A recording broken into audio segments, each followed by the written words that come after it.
ايه خليك تطلع لرحلة وانت مطمن من ان كل حاجة هتكون تمام، وما تبقاش عامل حسابك انك فجأة هتلاقي نفسك في مكان غامض ومليان اسرار، مكان مفيش فيه حد حي غير مجموعة من تماثيل الشمع. والغريب بقى ان التماثيل دي مش مجرد ديكور، دول كانوا ناس بجد وانت دلوقتي محاصر وسطهم، ومع كل خطوة بتاخدها بتقرب اكتر لحقيقة مرعبة اكبر من اي كابوس. فمن غير ما اطول عليك، انزل دحرج المسا على اخوك ويلا بينا نشوف القصة. بنبدأ مع سنة 1974، وكان في عيلة شكلها هادي جدا وعايشين مع حالهم. بس لما هندقق شوية هنعرف إن الموضوع مش كده خالص، لأن في وقت ما الأم المحترمة كانت بتعمل ماسك شمع وبتحط أكل لابنها، بيدخل الأب وهو شايل الابن التاني الشاب الغير محترم، وبيعاقبه على مشاكله وبيربطه في الكرسي.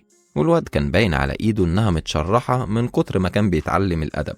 المهم بتحاول الأم تلم الموضوع، لكن الواد بيخربشها، فبتلسعوا قلم خدامين على وشه، وكعادة أي ربنا ياخدكم ويريحنا منكم، وهكذا بقى. كمل في باقي الاسطوانة. بعد كده بنتنقل لسنة 2005، وبنلاقي شلة صحاب وكانوا بيجهزوا نفسهم عشان يحضروا ماتش كورة في مدينة تانية. وبعد ما بيتحركوا بيشوفوا إن الطريق المختصر اللي خدوه كان مقفول عشان الصيانة، فبياخدوا طريق جانبي. والوقت كان اتأخر والتعب بدأ يمسك فيهم، فبتعرض عليهم كارلي إنهم يخيموا هنا في أي زخنوق من الغابة. وفي وقت ما كانوا بيدوروا على مكان ينصبوا فيه الخيم، بيعدوا من على لوحة مكتوب عليها متحف الشمع، وبيكملوا لغاية ما بيلاقوا مكان فاضي. وبعد ما بينصبوا الخيم بتحكي بيج لكارلي إن في احتمال كبير تكون حامل من بليك، لكنها قررت تستنى لغاية ما تتأكد من الحمل ويكون الماتش خلص بالمرة عشان تفتحوا في الموضوع. وبيبدأوا يهزروا ويقضوا وقتهم في لعب الكورة، لحد ما بالغلط الكورة بتروح ناحية نيك، وده اللي خلاه يتنرفز ويزعق لهم ويقول الكورة دي لو جت عندي تاني انا هقطعها لكم، انا بقول اهو. فكارلي بتحاول تهدي اخوها وتلم الموضوع، لكن نيك بياخدها فرصة وبيبدأ يعاتبها لانه كان فاكر انها بلغت عنه وكانت السبب في حبسه. وبيفضلوا يخبطوا في بعض بالكلام لحد ما فجأة بتظهر ريحة وحشة جدا في المكان، وكلهم بتلقائية بيبص على بليك اللي رد عليهم وهو مستغرب، والله ما انا حتى لسه ما اتعشتش. المهم بيقولوا مش هنضيع وقت كتير في التفكير، وبيحاولوا يتبسطوا على قد ما يقدروا. وبيروح بليك يسأل نيك انت ليه سرقت العربية ووديت نفسك في داهية كده يا ابني، لكن نيك مرضيش يرد عليه وكان قافش كعادته. وبعدين كل اتنين بيروحوا مع حالهم ويقضوها محن ونحنحة شوية، وبتظهر قدامهم عربية وكان نورها عالي جدا، فبيحاولوا ينادوا على السواق علشان يطفي النور او يغور من هنا، لكنه كان مصدر لهم الطرشة وعامل فيها من بنها. ده بيعصب نيك جدا وبيمسك إزازة ويرميها على كشافات العربية يكسرها، وبترجع بعدها العربية تتحرك وتمشي. طب ما كمل الأول يا محمد، قال لا عليك بإيه من كده.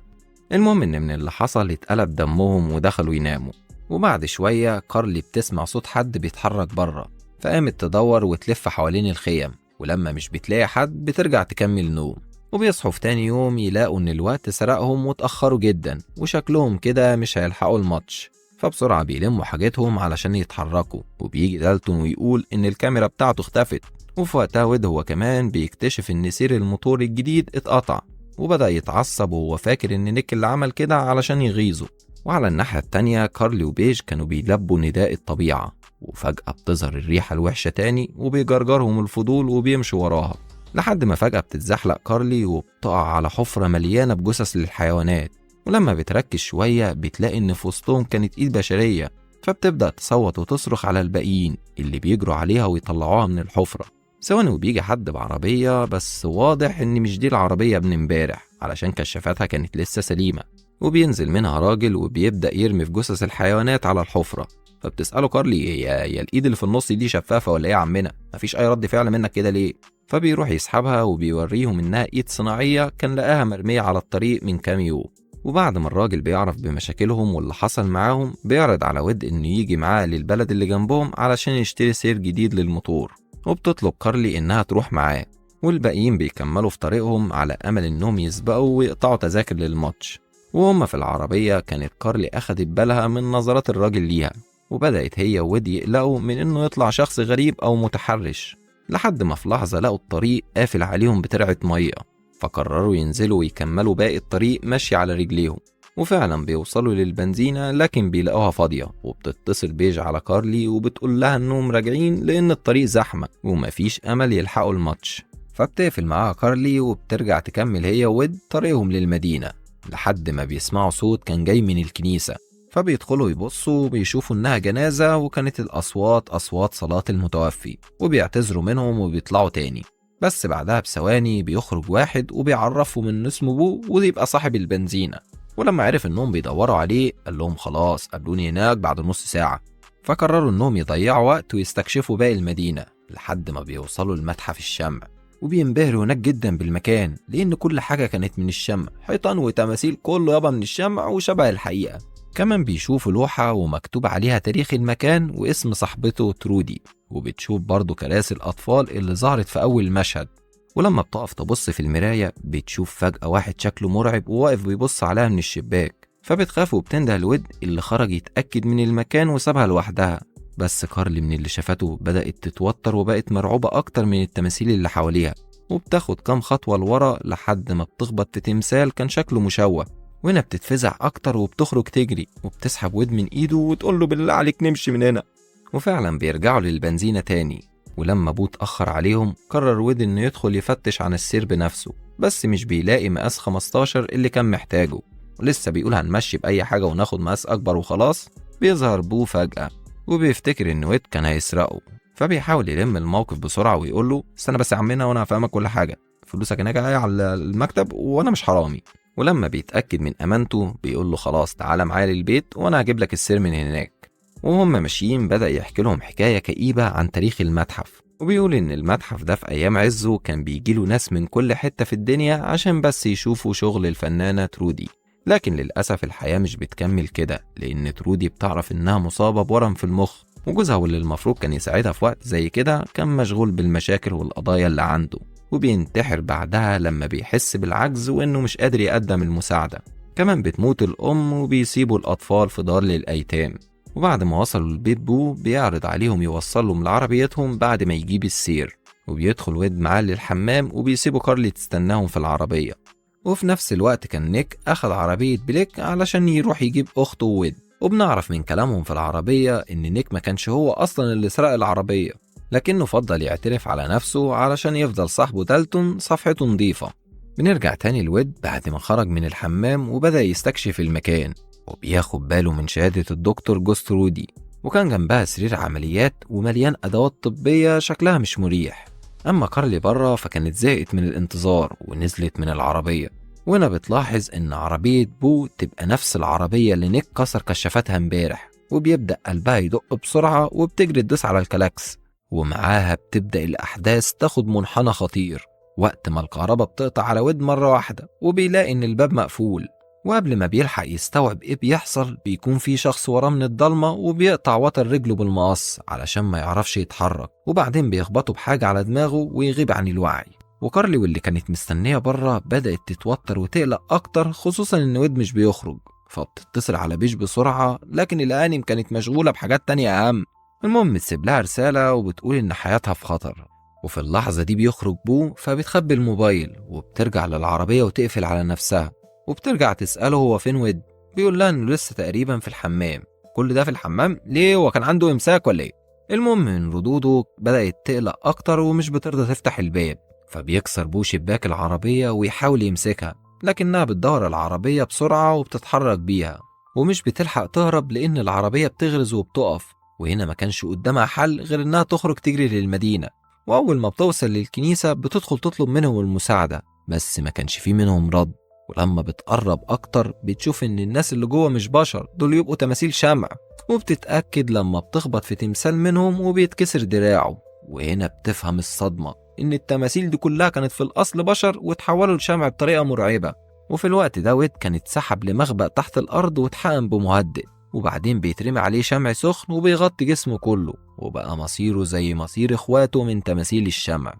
أما هناك في الكنيسة عند بو كان بيدور على كارلي في وسط التماثيل، وبيروح لحد تابوت أمه وبيعتذر منها، ولسه كان هيخرج يرجع يلف وشه تاني فجأة وبينزل يمسك كارلي، وهي ولو مؤاخذة يعني كانت تحت تمثال البابا، وللأسف بيقدر يقبض عليها المرة دي. فبتحاول كارلي تنادي على اللي واقف ورا الستارة إنه يساعدها، لكن الشخص ده بيخاف وبيرجع يقفل الستارة، وبياخدها بو وبينزل بيها على مخبأ كان تحت البنزينة، وبيبدأ يربطها في الكرسي ويلزق شفايفها علشان ما تطلعش صوت بعدين. وبعد ما بيخلص وبيخرج بيلاقي إن نيك واقف قدام الباب وبيسأله إذا كان شاف أخته أو لأ. بيرد عليه بلأ، وبيقول كمان إن دي تبقى البنزينة الوحيدة في البلد، كأنه يعني بيقوله دور عنها في مكان تاني.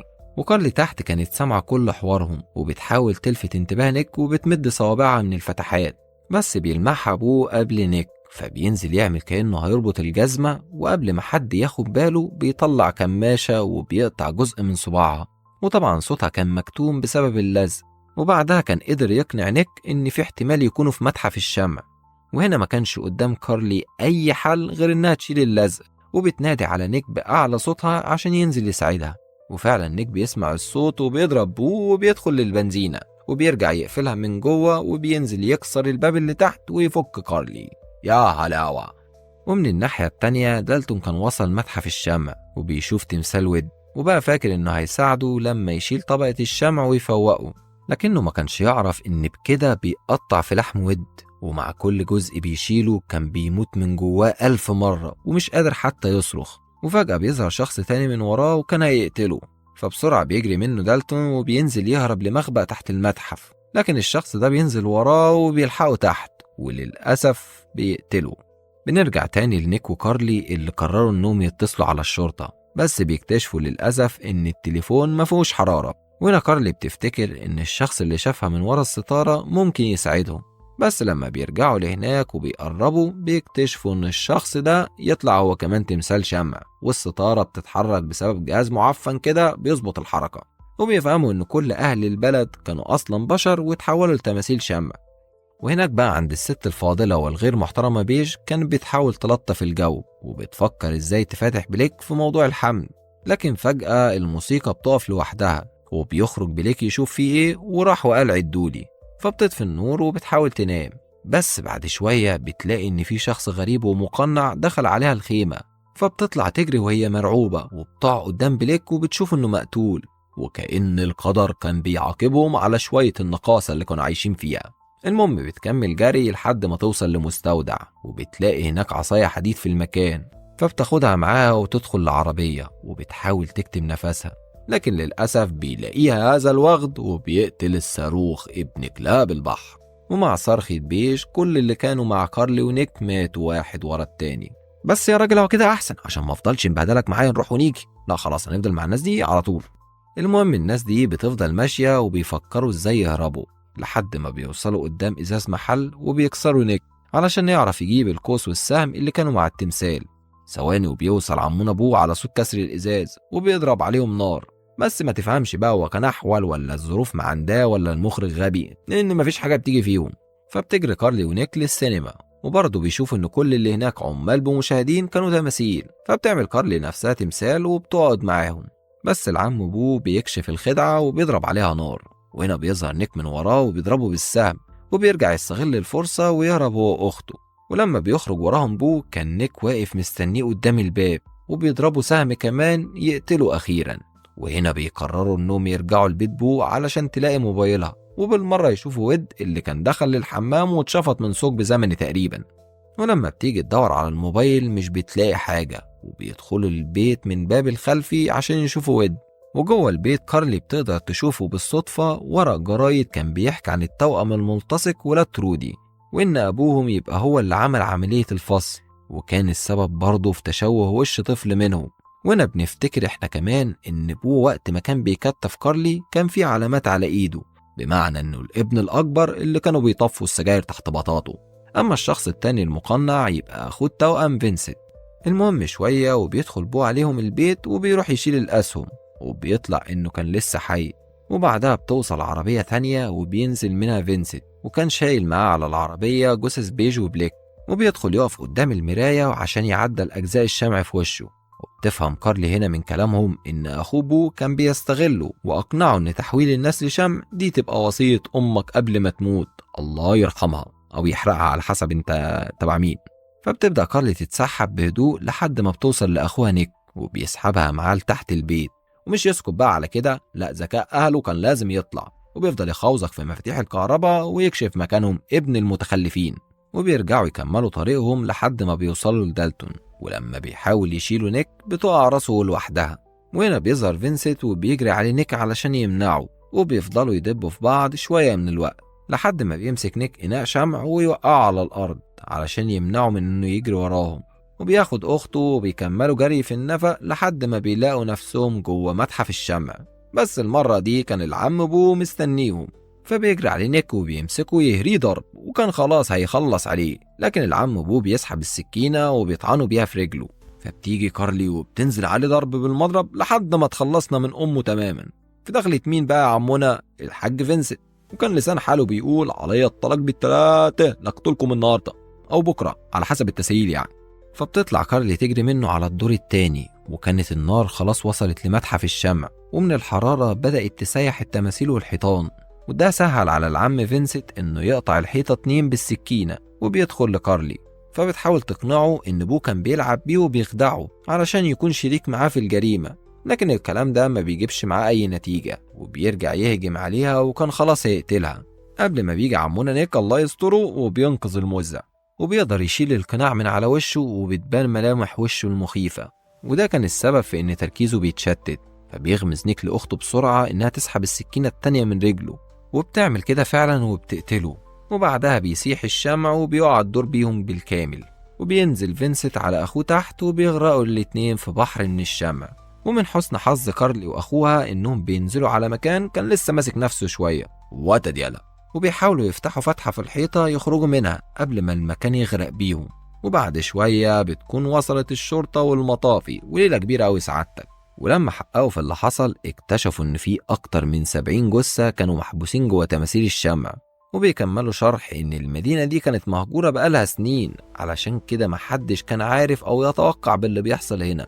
وفي آخر مشهد بيركبوا عربية الإسعاف علشان تنقلهم للمستشفى، وهم في الطريق بيشوفوا الشخص اللي كان السبب في وصولهم هنا للمدينة. وهنا بيفتكروا كلام الشرطي لما قال إن ترودي كان عندها 3 أطفال مش 2 بس. فيا ترى لو ده الأخ التالت هيكون ناوي يعمل إيه؟ بص أنا مش هجاوبك على السؤال ده، أنا هسيبك أنت لخيالك. وبس كده يا عم خلص الكلام المعفن ده الأول، فأنت إيه انزل ضحرك المسا على أخوك وراق علينا، والله يا عم سلام.